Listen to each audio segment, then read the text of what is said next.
Come to easy medical notes. Angina. Angina is an subjective symptom. It is an chest pain or discomfort caused by decreased blood flow to heart muscles. It is a common symptom of coronary artery disease. Any disease of the heart, whether it is valvular, artery, or anything other, the first symptom is chest pain or angina. The chest pain or feeling of pressure on chest can be said as squeezing pain, heaviness, or tightness in the chest. It can radiate to shoulder, arms, neck, jaw, or back. Also, there is shortness of breath or breathlessness, fatigue, nausea, sweating, and dizziness. Types of angina are stable, which is only on exertion, better by rest and nitroglycerin. Unstable angina is at rest or on minimal exertion, which is severe and lasts longer. It is an emergency condition, it has to be looked immediately. Variant or Prince metal angina. It is due to coronary artery spasm. It can be in rest or in night or overnight. Another form is microvascular angina. It is more in females. It affects tiny arteries of heart where a pain can last longer, aggravation by exertion and better by rest. Treatment is lifestyle management like stop smoking, decrease cholesterol in diet, have a good diet and exercise routine. Then nitrates, beta blockers, calcium channel blockers, antiplatelet statins, ACE inhibitors. And surgical intervention is angioplasty and CABG. The diagnosis in the foremost is done with ECG, stress test, echo, angio, and blood test. To sum up with this, angina is an transient or it is due to transient myocardial ischemia where there is imbalance between myocardial oxygen supply and demand, where the myocardial cells or heart cells are unable to get oxygen and nutrition or blood supply. Then the pain of that cells are is called as angina. It is also called as mini heart attack. Atherosclerosis is the first cause or foremost common cause of angina. Then coronary artery spasm.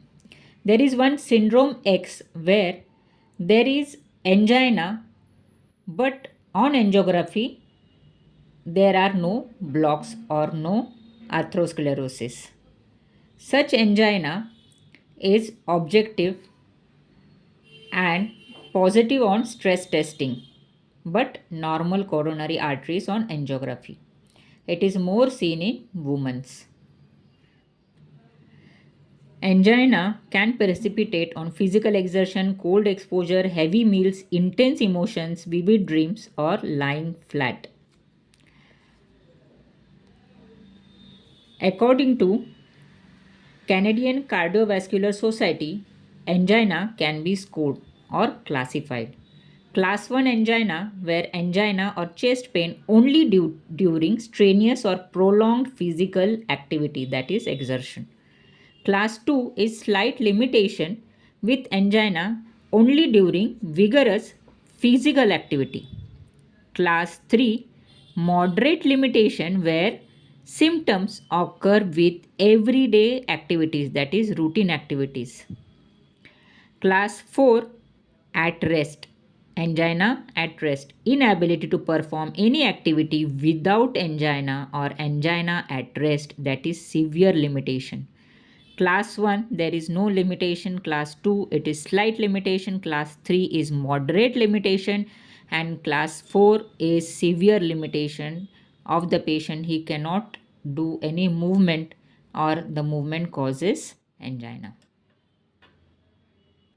Also one more condition, warm up angina, where there is discomfort or chest pain when the patient starts walking and thereafter the pain goes on.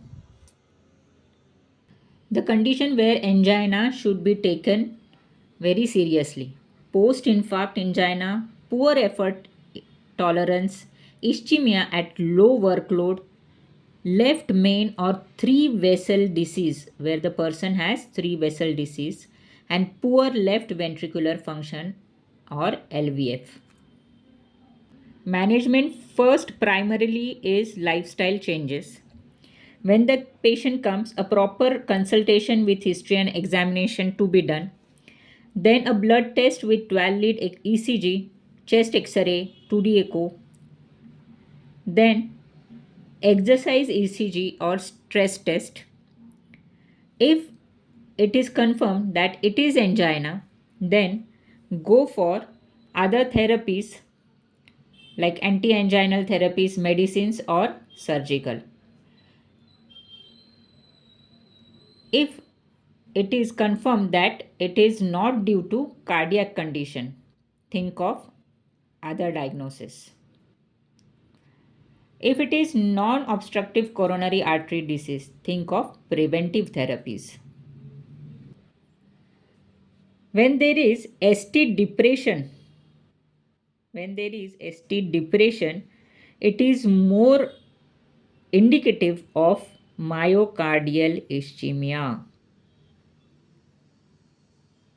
It is always advised to patient to stop smoking, take regular exercise, and take sublingual nitrate if angina comes on exertion.